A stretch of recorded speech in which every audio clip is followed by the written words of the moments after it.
Pasamos al vino y la luna, que hoy se puede llamar este segmento el vino, la luna y el frío, y celebramos con lo que tengamos a mano, una copa de vino, agua, café, que viene bien por esta temperatura.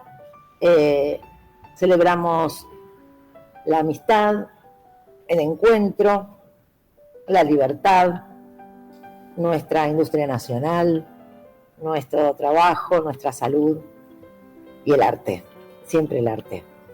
Y hoy que venimos de un fin de semana largo donde hubo celebraciones, tenemos el gusto de volver a recibir en nuestro programa a Martina Lavandeira. Hola Martina, ¿cómo estás? ¿Cómo les va? ¿Todo bien? Sí, muy muy bien. La verdad es que estábamos hablando con nuestras compañeras de la producción el otro día y empezamos a hablar, dijimos, Belgrano, tenemos que hacer un programa sobre Belgrano, nuestro prócer, nuestro héroe, que a veces, si bien todos sabemos, ¿no?, que creó la bandera y que hizo tantísimas cosas, que ahora vos nos vas a explicar y nos vas a contar un poco, a veces me da la sensación que queda un poco eclipsado por San Martín, por ejemplo, ¿no? Que las personas no llegamos a valorar a cada uno de nuestros próceres en su... Bueno, y ni te cuento de uno como Mariano Moreno, ¿no?, por ejemplo. Pero está como en un segundo... Así lo siento yo, no sé si es así, pero así lo siento yo. Pensé que ibas a decir por Perón, eclipsado por Perón, pero... No, estoy hablando de los próceres en la historia más lejana nuestra. Viste que a veces lo que uno piensa no es lo que los otros van a hacer. Pero bueno, hola Martina, bueno, queríamos saber de Belgrano, queremos dedicarle este programa a Manuel Belgrano. Y bueno, recién se escucharon ladridos, fueron mis perras, justo llegó alguien a casa, les pido disculpas. No, este es un programa, tenemos todos un perrito, un gatito, una perrita, así que no te preocupes. Niños. Sí, niños, bueno, pero ya nuestros oyentes saben y están acostumbrados a que alguna vez el timbre del delivery, porque estamos desde nuestras casas, así que está todo bien, está todo tranquilo. Sabemos que vos sos una enamorada de Belgrano y que de alguna manera, digo enamorada de Belgrano porque no sos historiadora, estudiaste la historia de Belgrano por tu propia voluntad, siendo muy pequeña, muy chiquita, y eso todo logro. Sí, o sea, empecé a los 10 años, o sea, justo coincidió con el primer bicentenario que tuvimos, importante, que fue el del 25 de mayo, allá por el 2010. Uh-huh. Y justo vio que quería leer un libro, y tenía la biblioteca de mi mamá, y había unos fascículos de un diario que teníamos desde que yo era bebé, más o menos, y era uno de San Martín y uno de Belgrano. Y fíjate lo que es la coexistencia de ellos como próceres, que yo dije, a San Martín ya lo conozco. Uh-huh. Y agarré el libro de Belgrano. A los 10 años. Sí. Y en 15 minutos era un librito chiquitito, unos milímetros de grosor, y me lo fumé en 15 minutos. Sí. ¿Y qué fue lo que te fascinó de eso como para seguir? Porque eso podría haber quedado como un fascículo más que leíste. La verdad es que es un poco inexplicable, es un poco mi contexto en ese momento, es un poco lo que me suele generar a mí, que me obsesiono con algo de a poquito, ¿no? Empiezo a preguntar, hoy que soy más grande averiguo por mi cuenta, y de la nada ya empiezo con la fanatización, las fantasías, las historias, y qué sé yo. No, a los 10 años es más o menos así, cuando se enloquece por algo. Y yo en ese momento justo estaba pasando por un momento difícil en términos familiares, escolares, coexistencia con compañeros, y lo tomé como una figura, pero por allá arriba, que obviamente en esa época yo no lo entendía. Es una conclusión que yo saqué hace 1 o 2 años con mi psicóloga. Uh-huh. Por una cuestión de relaciones con mi papá en ese momento, quedó como que yo tomé a Belgrano como una un escape psicológico, una figura masculina que no podía encontrar en ese momento y la encontré en él. Ajá. Y claro, con el correr de los años se entendió como que estaba enamorada, como que no sé, todo lo que la gente decía, porque obviamente ni yo lo comprendía. O sea que yo metí la pata cuando dije que estabas enamorada de Belgrano. Un poquito me tocó en el trauma, pero lo vamos a dejar pasar. Una pregunta, Martina, te hago una pregunta en ese sentido bastante particular. ¿No crees que hay algo, además del orden de la heredad, no me sale la palabra, de la herencia? Sí, no, pero hay... No digo de la reencarnación, pero algo de todo eso, de la trascendencia, de que pueda llegar a ver, o es absolutamente asociado a la psicología. ¿Se entiende lo que digo? Si lo decís desde lo esotérico, mirá. Metafísico. Metafísico, claro. Fui por ese lado en su momento. Yo lo hablaba con un ex preceptor que es amigo de la familia también, que él sigue toda la rama budista y esas cuestiones, y dijo, che, puede ser, a ver, si ya venís fascinada con la bandera desde chiquita, incluso antes de saber a conciencia quién era Belgrano, porque eso es algo que también me pasaba a los 5 años, tiene que haber algo en el alma sobre eso, ya es de acá, digo, se señalaba el pecho, es algo de acá, no sé, o conviviste con Belgrano, si no eras el mismo Belgrano, ya era mucho decir, ¿no? O conviviste con él, o lo conociste, o fuiste un soldado de él, no lo sé. Bueno, en la vida, claro, fuiste algo de... Claro. Hermoso pensar eso. Todo tiene que ver mucho con las creencias, todo tiene que ver mucho con las creencias que tenemos. Las personas que... yo creo que, no sé si nos reencarnamos, pero sí que el espíritu es mucho más de lo que nosotros percibimos hasta acá. Y me causa a veces gracia porque cuando hay gente que también comparte esa misma idea y cree en la reencarnación, entonces, por ejemplo, todas las mujeres creen que fueron Cleopatra, no otra vez es como un punto en común, pero tiene que ver con... A mí me cuesta mucho hablar de eso, porque es difícil decir la teoría y que la gente no piense, che, está como un poquito cucú, ¿no? Sí, no, bueno. Bueno, pero estamos filosofando sin saber. Sí. Pero en realidad nosotros de lo que queríamos hablar es de Belgrano. Porque ya estuvimos en otro programa, ya hablamos de esta fascinación, digamos, por este personaje de nuestra historia. Y sabés que leyendo datos que nos pasaron las chicas, nuestras productoras, me llamó mucho la atención porque uno siempre va aprendiendo un poco más sobre la humanidad y sobre la personalidad. Yo no sabía, acá uno de los datos que nos pasaron, que Belgrano fue el primer ecologista por sus concepciones conservacionistas, derivadas de las nuevas ideas de la Ilustración, ¿no?, en Francia, que intentaron implementar. Introdujo conceptos modernos del uso de recursos naturales. Esto yo no tenía idea, de verdad. Bueno, no conozco muchísimo de Belgrano, pero parece que es bastante más conocido de lo que yo por lo menos tenía. ¿Cómo es esto? ¿Sabés algo de esto? La verdad es que no es información que se divulgue, porque Belgrano fue relegado y cada tanto, si te descuidas, sigue siendo relegado a la cuestión de la bandera. Sí. Pero él, desde su lugar como secretario del consulado, que en ese momento era el jefe de toda esa oficina, que era como una suerte de embajada de comercial, digamos, él tuvo un montón de ideas respecto de la ecología, cómo manejar los recursos, administrar la economía, fundar escuelas. Lo de las escuelas siempre se dijo, porque él era un entregado a la educación. Educación de los chicos, del artes y oficios, de las mujeres también, y ninguna de esas ideas prosperaban porque él peleaba con los hombres con los que tenía que trabajar, con los comerciantes, y no salieron mucho a la luz. Y bueno, la ecología también, él fue un pionero en un montón de ideas. Sobre la ecología, es un tema que no lo tengo tan fresco, pero sí sobre el uso del cannabis, que es uno de los datazos que traigo también para contarles. Sí. Sí,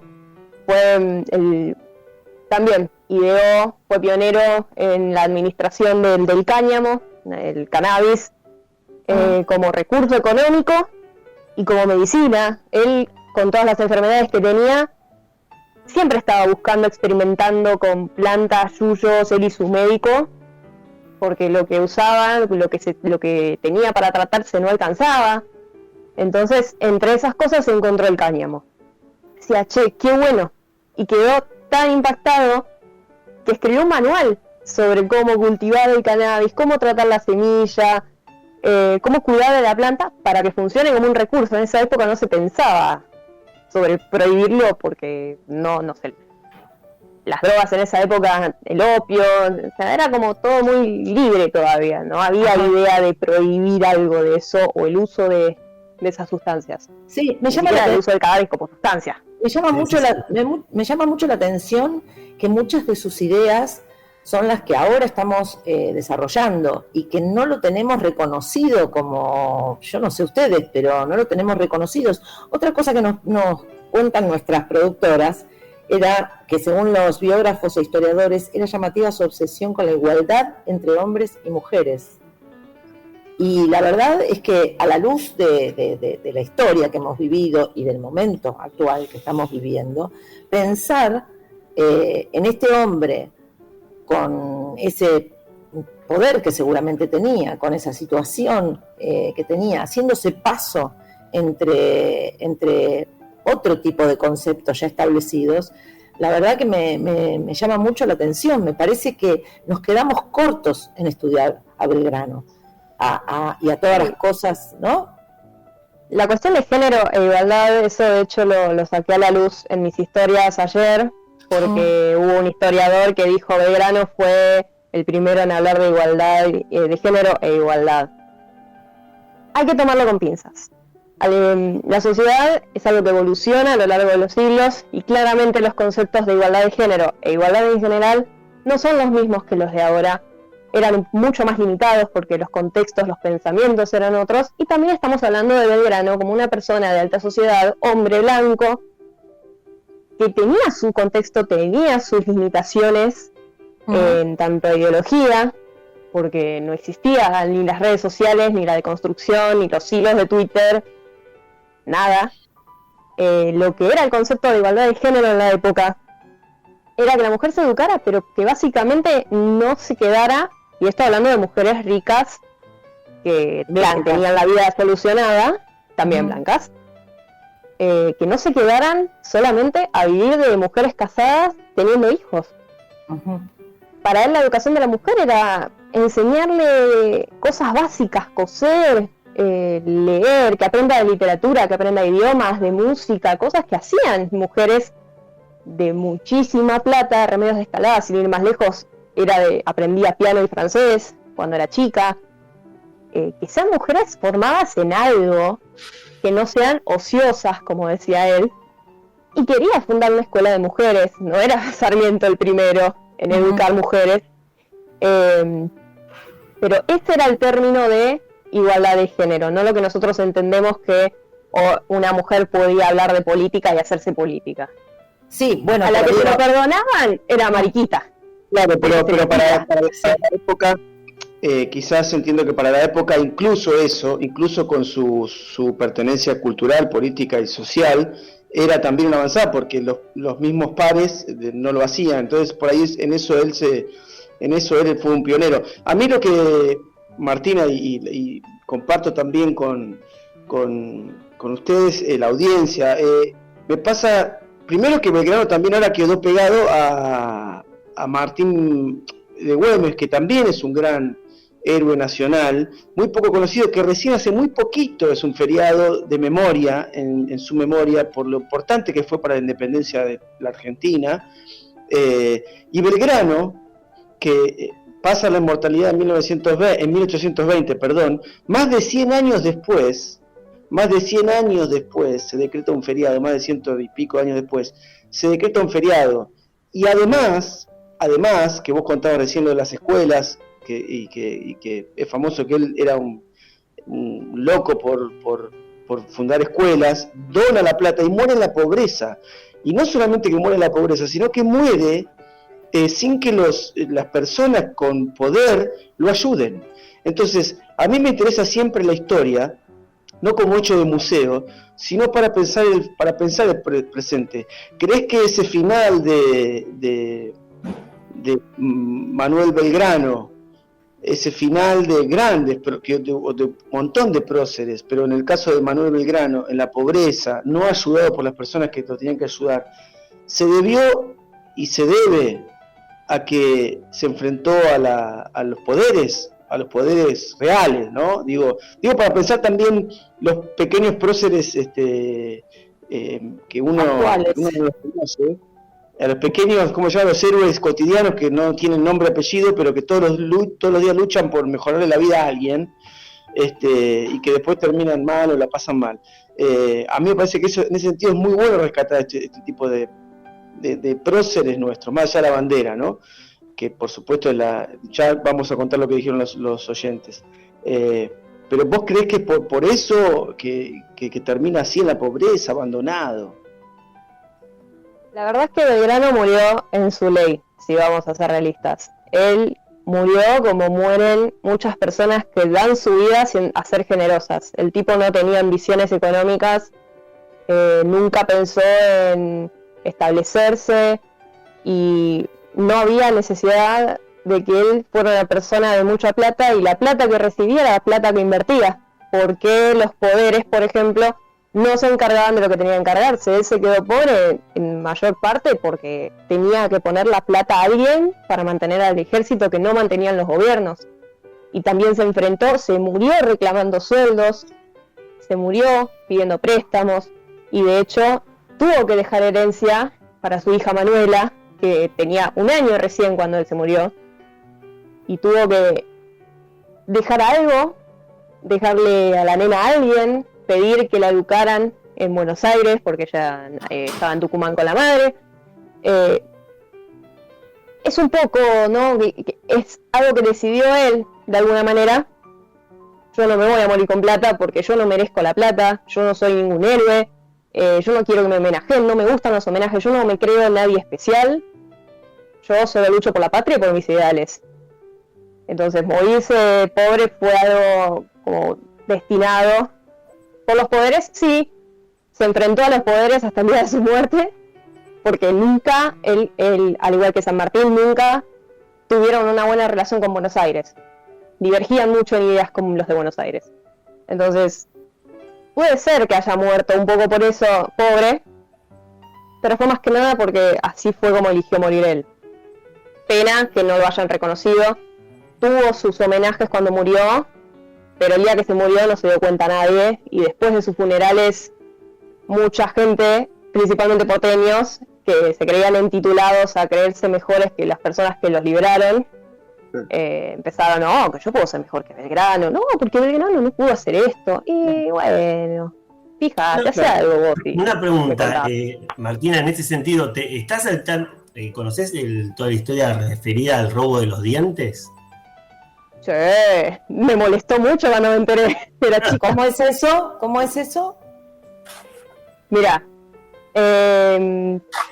para el 1900, un poco antes del principio del siglo XX, unos estudiantes empiezan una campaña para que Belgrano tenga un mausoleo propio. Belgrano estaba enterrado en la puerta del convento de Santo Domingo, o sea, era un piso de mármol que la gente pisaba. Uh-huh. Y era como, no puede ser que esto sea así. Entonces empezaron una campaña para hacer el mausoleo, que hoy es el mausoleo que está en el convento de Santo Domingo. Y para eso, para emplazarlo y todo, y poner los restos, tenían que exhumarlos.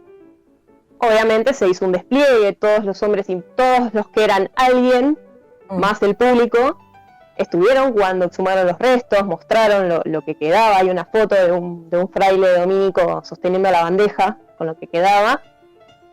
Y había 2 personas del gobierno, no me acuerdo el nombre de uno, pero el otro era Joaquín de González, eran ministros en ese momento.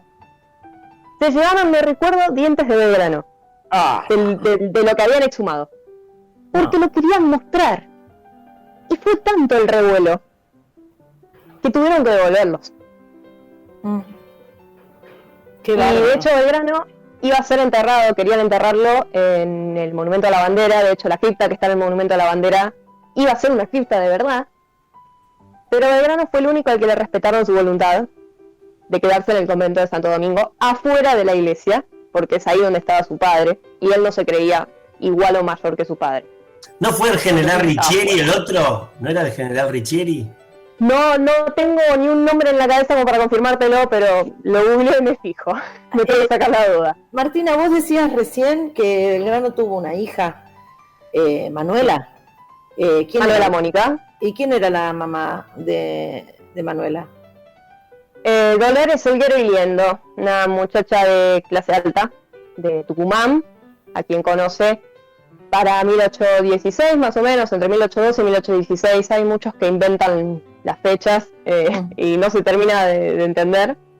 La conoció ahí por la independencia y bueno, se enamoraron. Él quería casarse con ella, pero lo envían a España, y para cuando vuelve ella es España no, a Inglaterra, para negociar la independencia. Y cuando él vuelve ella ya está casada y tiene hijos con el marido, que era de esos que se iban y no volvían. Y ya más adelante tiene a Manuela con ella y la reconoce. ¿Y por qué? Gran diferencia con su otro hijo. Sí, por eso te quería preguntar, por eso te decía de la hija de Manuela y quién era Pedro Pablo. Pedro Pablo. ¿Fue un hijo de un gran amor? ¿De un gran amor? Oh, mirá, se cree que el gran amor era María Josefa Ezcurra, que el plot twist lo voy a dejar para el final.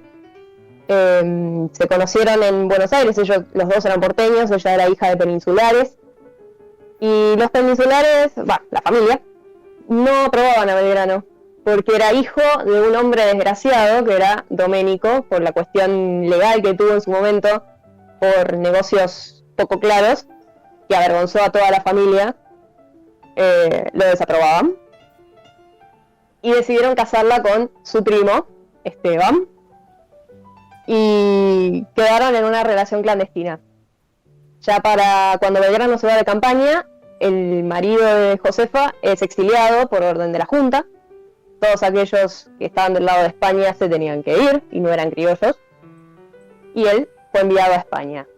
Lo que María Josefa no se enteró es que su marido muere en España. Ella se escapó con Belgrano, lo fue a buscar, y no se entiende, no se sabe, de hecho, si ellos cortaron, si ella lo dejó, si él la dejó, no se sabe. Si se enteró él o no se enteró que ella había quedado embarazada. Pero era una mujer casada, en teoría, no sabía que era viuda ya. Entonces se fue, tuvo a su hijo en Santa Fe, en secreto, y necesitaba ayuda. ¿Quién la ayuda? Su hermana, Encarnación, y su cuñado, Juan Manuel de Rosas. Ellos, justo que necesitaban casarse y no había forma de que los padres los aprobaran, porque a Encarnación la odiaba su suegra, porque no la aprobaba, inventaron un embarazo. Doble win-win situation, digamos. Okay. Bingo, o sea, bingo. Se casan, exactamente, se casan, le cierran la boca a la suegra y de paso inventan un embarazo para que llegue la hermana con el hijo, adoptan al hijo, lo crían como suyo, que después a los 18 años se entera o 18 o 21 años, se entera de su verdadera filiación y se agrega el y Belgrano al apellido. Y para ese entonces Belgrano ya había fallecido. Belgrano ya había fallecido. Algunos dicen que él pidió que le dijeran la verdad, pero no es algo que esté confirmado. Esas cuestiones íntimas no se van a confirmar nunca. Qué interesante todo lo que contás, por favor, Martina. Me quedaría horas escuchándote. Yo también. vos hablando, ¿no? Bueno, ¿te parece si quedamos que cuando necesitemos estos datos y cuando nos metamos con estos temas, estás invitadísima a venir? Nos encanta. Obvio. A ver, yo hoy me preparé con una remera, permiso, me levanto un poco porque me da la cámara. Me traje mi remera. Ah, hermosa. Y justo entró mi perra, que se llama Manuela, por motivos, tiene un collar de bandera argentina. Ay, hermoso. Así que bueno, en la remera de Martina hay una imagen de Manuel Belgrano guiñando un ojo, como una especie de complicidad con nosotros, con el futuro, ¿no? Y con lo que representamos nosotros ahora también. Muchísimas gracias, Martina, por haber estado, y te comprometemos a la próxima a venir. Me encanta cómo contás, porque lo contás tan cercano a nosotros que lo podemos entender perfectamente. Perfecto.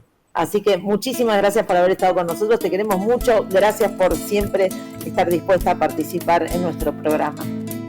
Y a ustedes por invitarme, siempre es un gusto. Gracias. Gracias, Martina.